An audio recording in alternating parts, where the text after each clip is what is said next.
So there's a few things at play that are going to push that button, go into your headspace. It's one, habit. I've never been in my heart space before or not often enough to really be able to shift there fast. Two, an emotional trigger. Something's triggering me, so I shift into my head to problem solve, to get it done, whatever, a person's thought would be, but often there's an emotional trigger. And then two is, I guess, stop before two. I think there's just that.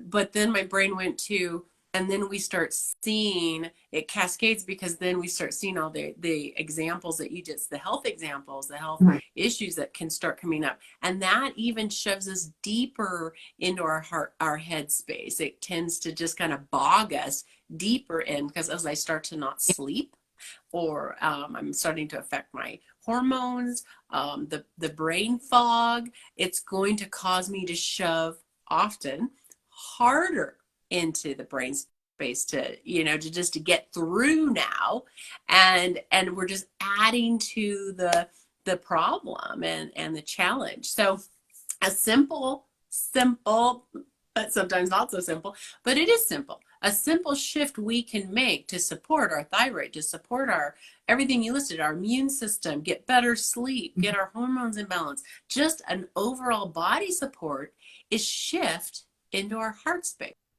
And shifting into your heart space means you're going more intuitive. The brain wants to think its way through. It justifies things. It says, no, that can't be right because I know. It's that thinking force, and we're glad we have a thinking force, but often it wants to lead 100%. And we are discovering, you and I have realized in our own lives, that when we shift to our heart, so what does that mean? That means shift to my intuitive self. That means sit into a quieter space, taking time to sit in a quiet space and feel, and let your heart, because actually the vibration of our heart, the heart space, is huge, isn't it? Compared to our brain electromagnetic field, our heart field is a lot bigger. And it is designed to lead the head. The head has a job, but the heart's designed to lead the head. It's where we tap into our guidance. Our guidance and our heart are designed to connect together and be guided through that source of guidance. And then that tells our head, hey, this is where we go. And our head will say, but I don't have time. I don't have time for that. And I love what you brought up, the connection between both of those. So for myself, when I don't operate from my heart and I operate from my head, my ego kicks in. And there's nothing bad about egos, but the ego is really strong, and the ego can mess you up pretty bad, because the ego comes in and then all these other thoughts come with that. So, but when we start tapping into the heart, we come from a different space. We come from love. We come from understanding. We come from compassion, which help us also to move forward much easier, right? And people will understand us much easier, or we connect much deeper with people. And one more thing that you said, Janelle, that I loved is when you talked about, it throws off your hormones.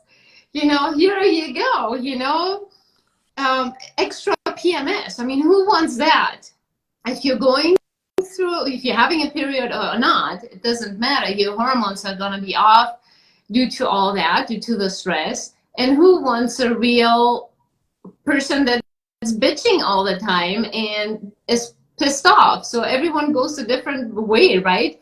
When people get sense your energy, that you are more angry and you are not coming from your heart, you're not really attracting people that want to hang out with you. They're like, hi, bye, see ya.